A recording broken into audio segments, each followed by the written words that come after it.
My partner of 20 years has been cheating on me. Found out while on holiday. It was supposed to be the trip of a lifetime. 2 decades together, 20 whole years, and we'd decided to mark the milestone with a vacation. Somewhere far enough away that the humdrum of daily life would melt into the background, but close enough not to feel foreign. Italy. The Amalfi Coast. I had always dreamed of it, and he, my husband, had promised me he'd make it special. We arrived in Positano under a watercolor sky. Blush pinks and corals spread like brushed velvet over the horizon as the sun dipped into the sea. It felt unreal. I remember standing on the balcony of our rented villa, barefoot and giddy like a woman in love for the first time, not the 45-year-old wife of a man I believed I knew better than anyone. "Can you believe this view?" I called to him. He was inside, pretending to unpack, though I knew he'd already claimed his spot on the sofa to check his phone. Always his phone. "Yeah," he muttered absently, without looking up. "It's great." I laughed a little to myself. My husband, always a man of few words when it came to romance, had, over the years, built a fortress of comfort around us. I took his silence as a sign of contentment, the same way I always had. At least, I used to. But something felt different. The first night, we dined at a small family-owned restaurant nestled in one of Positano's winding streets. Candlelight flickered on our table as I sipped from a glass of red wine so smooth it tasted like velvet. "So, 20 years," I teased, smiling at him across the table. "Are you sick of me yet?" He chuckled softly, but there was something hollow about the sound. "Not yet," he replied. I searched his face, hoping for something more, a spark of tenderness, a little warmth, but his eyes were darting everywhere but mine. The same eyes I used to lose myself in when we were younger. The same eyes I trusted without hesitation. The waiter approached with dessert, a rich tiramisu, and my husband's phone buzzed on the table. He flinched. His hand shot out to flip it over, screen down, as though the noise itself was offensive. I frowned. "Work?" I asked. "Yeah," he said too quickly, his voice a little tight. "You know how it is." I wanted to believe him. I really did. But that feeling, that strange, hollow ache, was starting to bloom in my chest. That night, he showered first and fell asleep almost immediately, leaving me alone with my restless mind. I lay in the dark, listening to the faint sound of waves crashing below our villa. My phone lit up with a text from my sister back home. "How's paradise? Post pics." I didn't answer. Instead, I turned onto my side and stared at my husband's back, watching the way his shoulders rose and fell in sleep. A nagging thought crept in, one I didn't dare give a voice to yet. Is he hiding something from me? The next morning, I woke up to an empty bed. At first, I assumed he'd gone to the kitchen or the balcony, maybe he'd been inspired by the coastal sunrise, and I'd find him sipping coffee with the kind of serene smile he rarely wore anymore. But no. The villa was still and silent, save for the occasional creak of old wood underfoot as I wandered through the rooms. I paused at the kitchen counter. There was no coffee, no note, just his phone charger lying on the table. My stomach tightened. I grabbed my own phone and texted him. "Where'd you run off to?" No response. By the time an hour had passed, I was pacing the living room, trying to talk myself down. Stop overthinking. He's probably just out getting pastries or... The sound of footsteps outside startled me. I rushed to the balcony and leaned over the railing just in time to see him walking up the stone path below.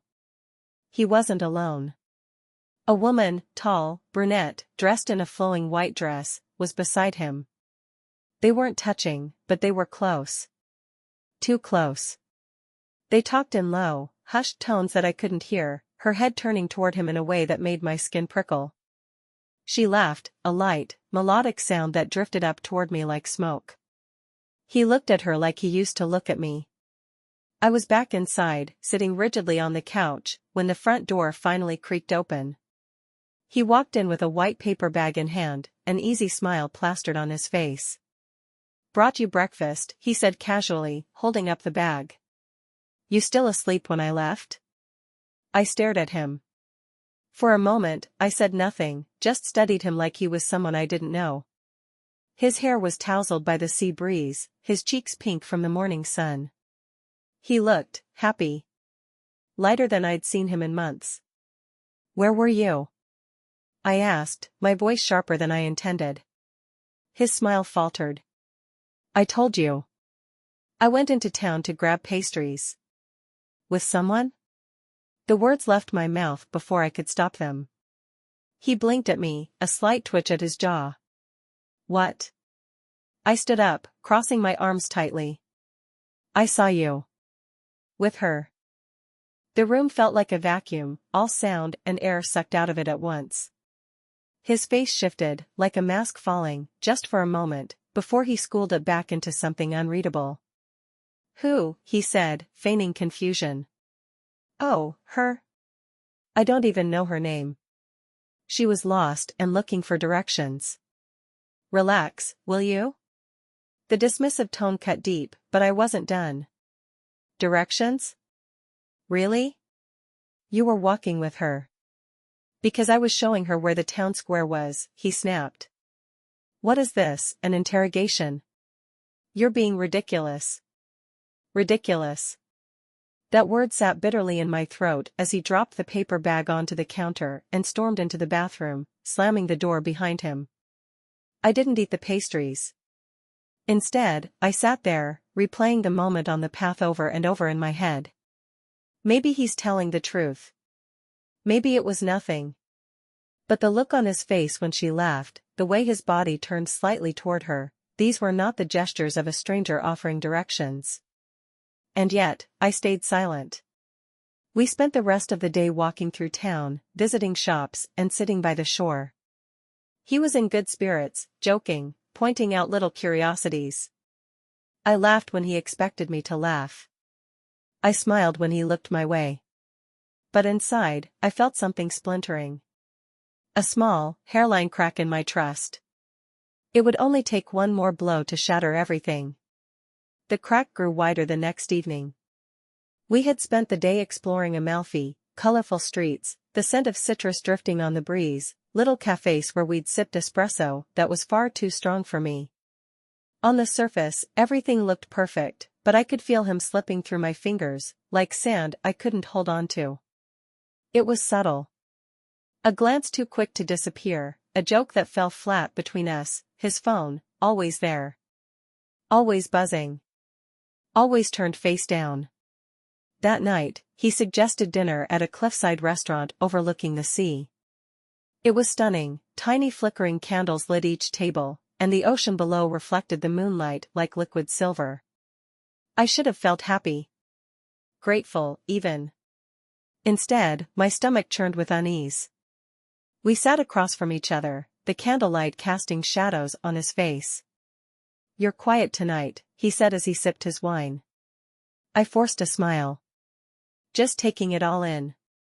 He nodded, seemingly satisfied, and turned his gaze out to the horizon. The lines in his face softened as he looked out into the dark, endless sea, like he was elsewhere. I watched him, searching for the man I had loved for so long. Where are you? I wanted to ask. Where have you gone? Then it happened. His phone buzzed. Once. Twice. Then again. He grabbed it quickly, fingers fumbling as he slid it from the table and into his pocket. My heart slammed against my ribs. Work again? I asked, trying to keep my voice casual. He looked up, eyes narrowing slightly. Yeah. They can't seem to survive without me. He forced a laugh, but his smile didn't meet his eyes. I'll turn it off. Sorry. And he did. He pulled it out, held the power button until the screen went black, then set it down. But it was too late. Later that night, as he showered, I couldn't help myself. I knew it was wrong. I knew I was crossing a line. But that buzzing phone haunted me. The look on his face, the tension, the defensiveness, was etched into my mind. I needed to know. His phone was still on the nightstand. I grabbed it, fingers trembling, and pressed the power button. It lit up instantly. He hadn't turned it off. He'd only pretended. Passcode, I thought, my heart racing. I tried the one I knew, my birthday. It didn't work. For years, his passcode had been the same. Something we both laughed about because he never needed to hide anything from me. Until now. I tried his birthday. Our anniversary. Nothing. My pulse roared in my ears as I stared at the screen, my reflection in its glass like a ghost. Why would he change it? The sound of water in the bathroom stopped. I scrambled to put the phone back where it was, my hands shaking so badly I nearly dropped it. I dove into bed just as the door creaked open. "Ready for bed?" he asked, towel around his shoulders. "Yeah," I mumbled, turning onto my side, away from him. My heart still thudded like a drumbeat against my ribs. He climbed into bed beside me, his body close, but miles away. He leaned over and kissed my shoulder, a small, tender gesture I would have melted at once. Instead, I went still. "You okay?" he murmured. "Yeah," I whispered. "Just tired." But I wasn't tired. I wasn't okay. That small crack had become a gaping fissure. I lay awake for hours after he fell asleep, staring at the ceiling, every thought racing to the same place. Who was texting him? Why would he lie? Why would he change his passcode? I couldn't answer any of it, and the not knowing, the quiet suspicion, was unbearable. For the first time in 20 years, I felt like a stranger in my own marriage. The next morning, I woke to the sound of him typing on his phone. His back was to me, sitting on the edge of the bed, shoulders hunched in that way he always did when he was deep in something, concentrating, hiding. I lay still, pretending to sleep, watching him through the sliver of my half-closed eyes. I wanted to say something. "Who are you texting?" But the words were a storm in my throat, trapped by the fear of what I might hear. Instead, I watched as he set the phone down, stretched, and quietly left the room. When I finally heard the front door close, I grabbed his phone again. This time I was prepared to fail. My fingers hovered over the passcode screen, hesitating, until something clicked. I tried his work ID number. The screen unlocked. For a second, I froze. My own breathing sounded deafening in the silence. But then the storm inside me surged, and my thumb moved, sliding to his messages. There it was. Her name. Sarah. My stomach twisted violently as I opened the thread. Yesterday was perfect. I can't stop thinking about it. Can't wait to see you again. When's the next window? Morning. Hope you're up early too. Wish I could wake up next to you. The words blurred on the screen as tears filled my eyes. My hand shook so hard I nearly dropped the phone. I scrolled further up, each message like a knife. Some were innocent, almost playful. Others, descriptions of moments that had happened right under my nose, felt like betrayal etched in ink. And then the final blow, a picture. Of the two of them. Taken yesterday morning. She was the same woman I'd seen on the path, wearing that flowing white dress. He stood close to her, arm almost brushing hers. But it wasn't just their proximity. It was the way he was smiling. The same smile he used to reserve for me. I felt sick. Nauseous. The front door creaked again, and I nearly dropped the phone in my panic. I locked it, threw it back on the nightstand, and ran into the bathroom, slamming the door behind me. I sank to the cold tile floor, covering my mouth to stifle the sob that broke out of me. By the time I emerged, my face was pale but composed. He was in the kitchen, humming as he made coffee. The audacity of it made me want to scream. I stood in the doorway, watching him for a long moment, trying to make sense of what I felt. 20 years. 2 decades. And here he was, as if nothing had happened. "Hey, you okay?" he asked when he saw me, his voice light. "You look pale." I swallowed hard, forcing my voice to work. "Yeah. I think I ate something weird yesterday. He smiled sympathetically. Must have been that seafood pasta. You should have stuck with the pizza like I did. He chuckled softly, setting down my coffee cup. Come sit down. I was thinking we could head to Ravello today, get a little fresh air. What do you say? Fresh air. He was offering me a scenic escape like nothing had happened. Like he hadn't been texting her. Like he hadn't kissed my shoulder last night while another woman's messages were glowing on his phone. Sure, I said. My voice came out flat, lifeless. Ravello sounds good. The drive there was excruciating. He chattered away about the history of the Amalfi Coast, things he'd read in some travel brochure. I stared out the window, my fists clenched in my lap, knuckles white. My thoughts screamed louder than his words. Why did you do it? Who is she? Wasn't I enough? I couldn't look at him. If I looked at him, the truth would come spilling out of me, a tidal wave I wasn't ready to unleash. Not yet. When we reached Ravello, he insisted we visit the gardens of Villa Ruffalo. I walked alongside him, every step heavy, the beautiful scenery reduced to a blurred backdrop. Tourists milled around us, laughing and taking photos, oblivious to the wreckage happening inside me. At one point, he slipped his hand into mine, squeezing it. Isn't this incredible? I flinched. He noticed. You sure you're okay? You've been off all morning. I turned toward him, the words, "Who is Sarah?" burning on the tip of my tongue. But instead, I forced a weak smile. I'm just tired. Maybe I'm not sleeping well. Well, let's make tonight relaxing, he said. Just us. Dinner at the villa. Sound good? Just us. The irony almost made me laugh out loud. That night, after we returned to the villa, I sat on the balcony while he poured us wine. I watched the dark sea roll endlessly toward the horizon, trying to collect my thoughts. I couldn't keep this inside much longer. It was eating me alive. He came up behind me, wrapped his arms around my shoulders, and pressed a kiss to my temple. I went rigid, every muscle in my body screaming at his touch. Love you, he murmured. The words felt hollow now, empty echoes of something I once believed in. I turned my head slightly toward him, my voice shaking. Who's Sarah? The question sliced through the air like a blade. He froze. And in that second, I knew. Time stopped. It was like the villa itself, the walls, the balcony, the sea beyond, was holding its breath. My husband stood frozen behind me, his arms still draped over my shoulders like dead weight. Slowly, too slowly, he pulled back. What did you say? He asked.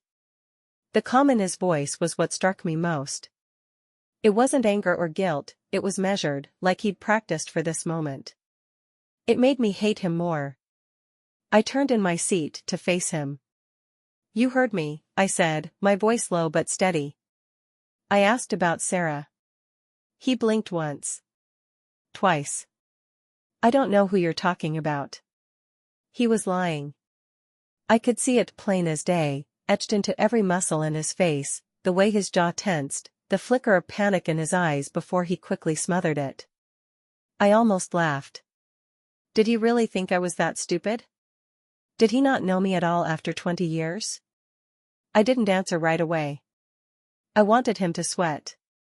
I wanted him to feel the heat of the truth closing in on him. Sarah, I said, slowly enunciating her name like I was savoring every syllable. The woman you were walking with. The one you've been texting. The one you said yesterday was perfect, too. His face turned pale. For a moment, I thought he might crumble. Then, like a switch flipping, he recovered. His expression hardened, his voice sharp and clipped. You went through my phone. There it was. The deflection. Yes, I snapped. I went through your phone. Do you know why?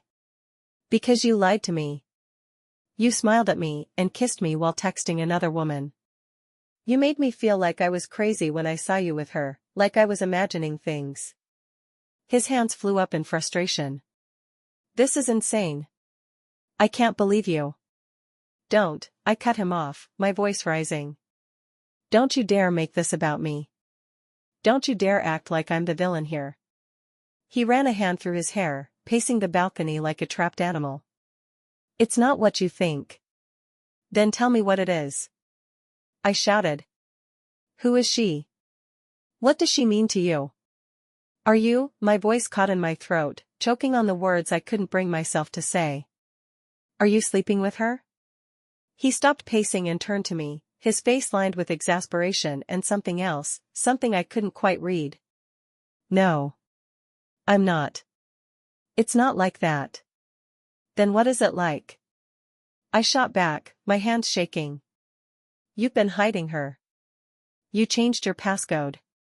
You lied about where you were yesterday. Do you expect me to believe she's just some friend? She needed someone to talk to, he said quietly, his voice softer now, almost pleading. It's complicated, okay? You don't understand. Then help me understand. I screamed. Because right now, all I see is my husband of 20 years, sneaking around behind my back like a coward. We stared at each other across the balcony, the air between us crackling with anger and hurt. I could feel tears stinging my eyes, but I refused to let them fall. I wouldn't give him the satisfaction of seeing me break. I didn't mean for any of this to happen, he muttered finally, his voice barely audible. The admission hit me like a blow. My knees buckled, and I grabbed onto the balcony railing to steady myself.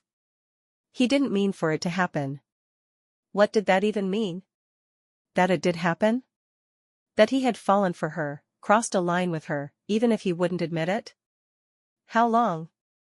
I whispered, my voice trembling.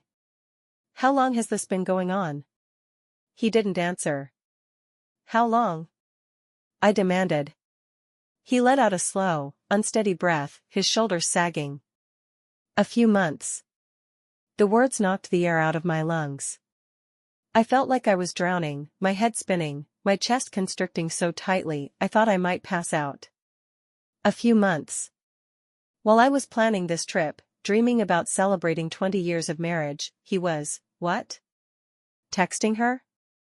Sneaking around? Falling in love with her? I sank onto one of the balcony chairs, my hands covering my face as the tears finally came. I couldn't stop them anymore. Why? I sobbed.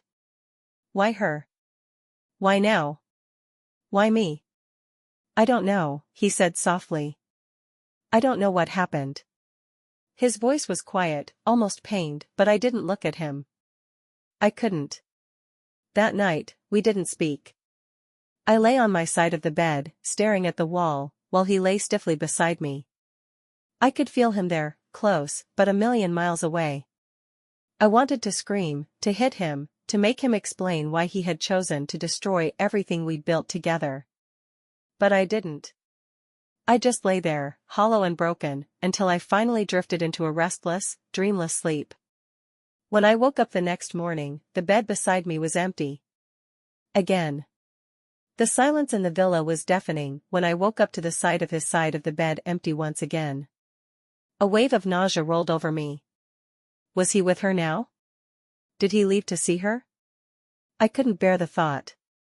I sat up, clutching the sheet around me like it could protect me from the reality of what was happening. For 20 years, this man had been my rock, my partner, the person I built my life around. And now, he felt like a stranger. Worse, he felt like an enemy. A cold determination settled over me. I couldn't keep sitting in the shadows, waiting for him to hand me scraps of the truth. I needed answers, all of them. I found him on the balcony, his back to me, staring out at the endless sea. He was holding a cup of coffee, his shoulders slumped like the weight of what he'd done was finally bearing down on him. Where were you? I asked. My voice was low, steady, so different from how I felt inside. He turned around, startled. He hesitated. I just needed some air. Alone? His jaw tightened. Yes. Alone. I stepped toward him, folding my arms across my chest. We're not doing this anymore. No more lies. No more half-truths. I need you to tell me everything. Everything, do you hear me? Because I swear to God, if I catch you in another lie, I'll... What? He cut me off sharply, his voice rising. You'll leave? You'll walk away? After 20 years? Don't, I snapped, pointing at him. Don't you dare act like I'm the one breaking this marriage apart. You did that all on your own. The words hit him like a slap. He looked away, his face pale, his hands gripping the railing so tightly his knuckles turned white. I never wanted to hurt you. Well, congratulations, I said bitterly. You did. He looked at me then, really looked at me, and for the first time I saw it. Guilt. Shame. He wasn't just defensive anymore, he was broken, too. Part of me wanted to seize that moment, to claw the answers out of him while he was vulnerable. But another part of me wanted to crumble at the sight of it. This man, my husband, the person I loved most in the world, looked so small to me now.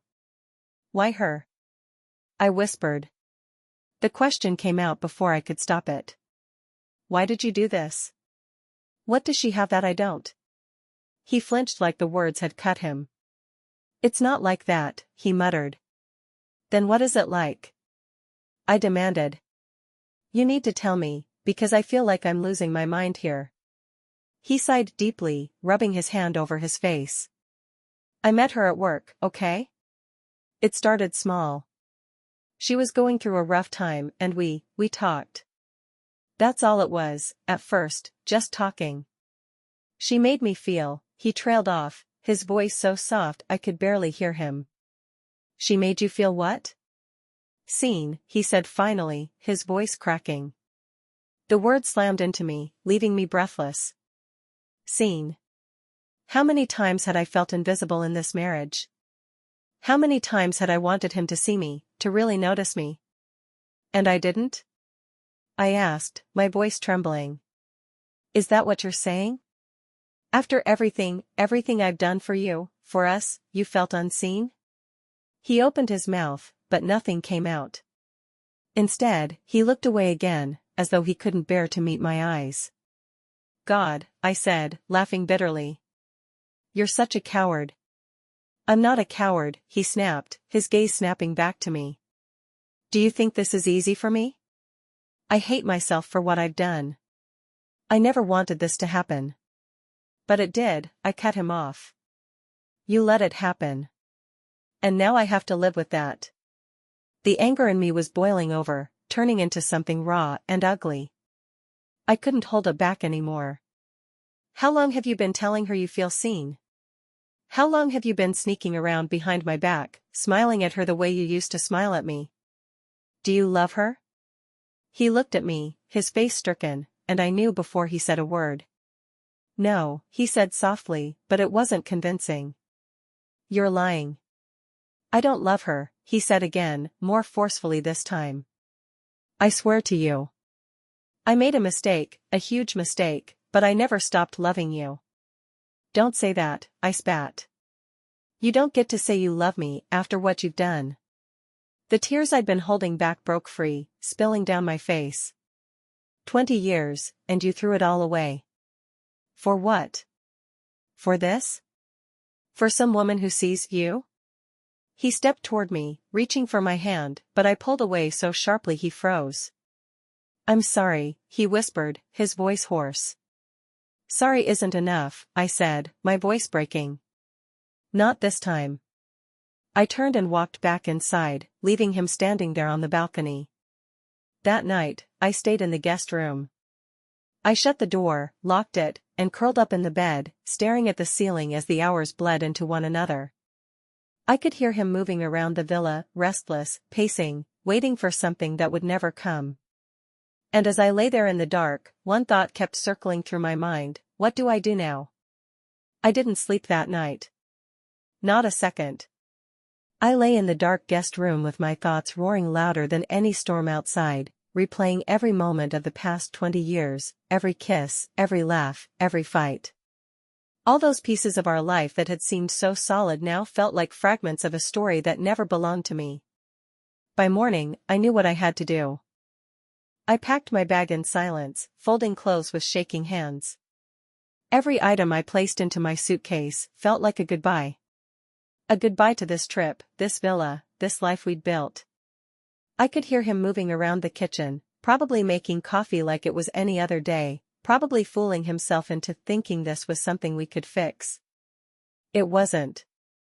When I finally stepped into the living room, suitcase trailing behind me, he looked up. He froze mid-sip, his coffee mug hovering in the air. "You're leaving?" he asked, his voice uneven. I nodded. "Yes." He set the mug down, slowly. "We should talk about this. You can't just walk away." I stared at him, the man I thought I knew better than anyone in the world, and I felt hollow. There were no more tears left in me. I'd cried for us already, cried for the years we'd shared and the dreams I thought we still had. What was left now was just emptiness. "What's left to say?" I asked quietly. "I know the truth. You chose her, even if you won't admit it to yourself. You let her into your life, into our life. And you didn't stop." His face fell. He stepped toward me, hands outstretched as if he could pull me back, as if his touch could undo everything he'd broken. "It wasn't like that. I love you. You're my wife. You're my everything." I laughed bitterly, shaking my head. "No. You don't get to say that. Not anymore." He flinched, as though my words had struck him physically. "What do you want me to do?" "I'll do anything. Please, don't go." I looked at him, really looked at him. The man standing in front of me wasn't the man I fell in love with all those years ago. That man was kind, honest, mine. But this person? This stranger? I didn't know him. And I couldn't trust him. "You should have thought of that before you let her in," I said, my voice steady. "You should have thought of me before you decided that I wasn't enough anymore." "I never thought that," he choked out, his voice raw. "You've always been enough." "Then why wasn't I everything?" I whispered. He had no answer. There was nothing left to say. I picked up my suitcase and walked past him, out the door of that villa, leaving behind the memories and the man who couldn't love me the way I deserved. I didn't cry again until I was in the back of a taxi, heading down the winding roads of Positano. The driver said nothing as I stared out the window, watching the cliffs and the sea slip further and further away. When my phone buzzed in my lap, I almost didn't look. But habit got the better of me. It was a text. From him. "Please come back. Let's fix this. I love you." I stared at the words for a long moment before deleting the message. Because love shouldn't feel like this. It shouldn't feel like doubt, like betrayal, like something that slips through your fingers, no matter how tightly you hold on. I deserved more. Maybe he'd never see it. Maybe he'd never change. But I would. I had to. As the taxi pulled away from Positano, I turned my phone off and let the tears come, not for him, but for me. For the life I was leaving behind and the life I was finally brave enough to step into, even if I didn't know where it would lead me. If you were me, would you have stayed and fought for what was left of the marriage? Or would you have walked away like I did, knowing that trust, once broken, may never be whole again? Thank you for watching. Don't forget to subscribe and like.